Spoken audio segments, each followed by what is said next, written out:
I was days away from finalizing an adoption when the birth mother made a confession that made me no longer want the child.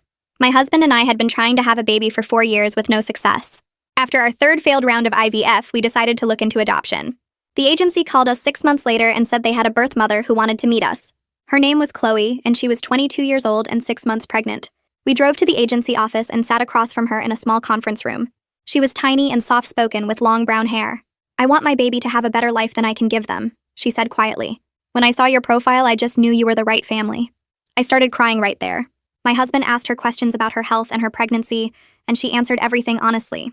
Before we left, she looked at me and said, "I have a really good feeling about this." I told her we did too. 2 weeks later, Chloe texted me asking if I wanted to come to her next ultrasound appointment. I met her at the hospital and we held hands while the technician showed us the baby on the screen. "It's a boy," the technician said. Chloe looked at me with tears in her eyes. "A son. You're going to have a son." After the appointment, we went to lunch and she told me about growing up in a small town a few hours away. "Do you have family nearby?" I asked. She got quiet. "Not really. It's kind of just me now." I didn't push. Over the next month, we started texting every single day. She sent me updates about how she was feeling, and I sent her photos of the nursery we were setting up. One afternoon, she asked if she could come see it in person. She came over that weekend and walked around the room touching everything. "This is perfect," she said. "He's going to be so happy here." My husband came home and the three of us had dinner together. Chloe talked about how she loved painting and wanted to go back to school someday. My husband asked gently about the baby's father. Chloe's whole body tensed. "He's not in the picture," she said. "It's complicated." We didn't bring it up again. By month 7, Chloe was coming over twice a week.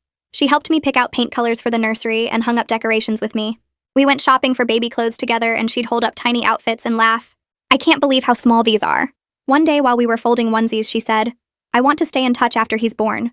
Like, I want to be part of his life if that's okay." I told her of course that was okay. "You're family now," I said. She started crying and hugged me. By month 8, I loved Chloe like she was my own sister. When she was 9 months pregnant, I threw her a small shower at my house with just a few close friends. She seemed overwhelmed by all the gifts and kept saying she couldn't believe how generous everyone was. After everyone left, she helped me clean up. "Can I tell you something?" she said. "I'm really scared about giving birth." I held her hand. "I'll be there with you the whole time if you want me to be." She nodded. "I really want that." We were just 5 days away from her due date when she texted me. "Can we meet?" "Just the two of us. There's something I need to tell you before the baby comes." I drove to meet her at a park near my house. She was sitting on a bench looking more nervous than I'd ever seen her. I sat down next to her. "What's wrong? Is the baby okay?" She nodded. "The baby's fine." "It's not that." She was wringing her hands. "I need to tell you the truth about his father.